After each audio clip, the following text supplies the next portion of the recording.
Building construction using trigonometry explained by an engineer. The engineer uses the easier way to construct tall buildings, but the building collapsed. The engineer then realized her mistake.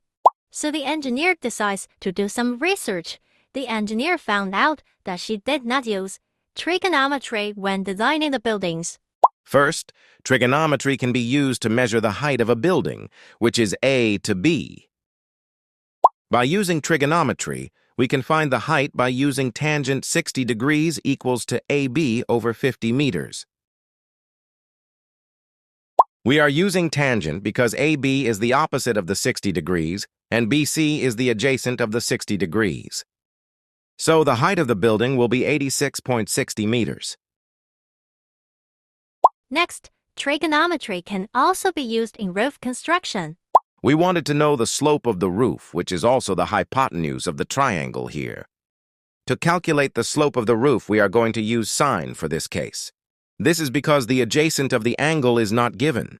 Let's label the hypotenuse here as AB.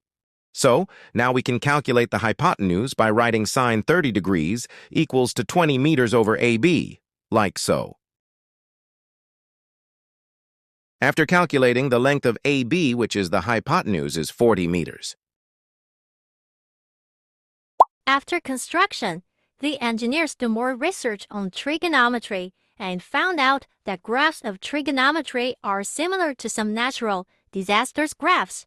This is a graph to measure the waves and height of a tsunami. The graph of tsunami is very similar to the sine graph. This is because sine graph looks like wave, and tsunami is a bigger wave that makes the two graph become similar. Besides tsunami graph, the average temperature graph is also similar to the cosine graph. This is a normal cosine graph that the equation is y equals to cos x, but the shape of the average temperature graph is the inverse of the cosine graph. To inverse the cosine graph, we need to add a negative to the equation, so the shape of the graph will be flipped to the negative side. After the negative is added, the equation will be y equals to negative cos x, and the shape of the cosine graph will be flipped. But the average temperature graph did not pass through the x-axis of the graph, so we need to move the graph upwards. By adding a positive 1 to the equation, the graph will be moved upwards, whereas the equation will become y equals to negative cos x plus 1. And now the shape of the cosine graph is similar to the average temperature graph.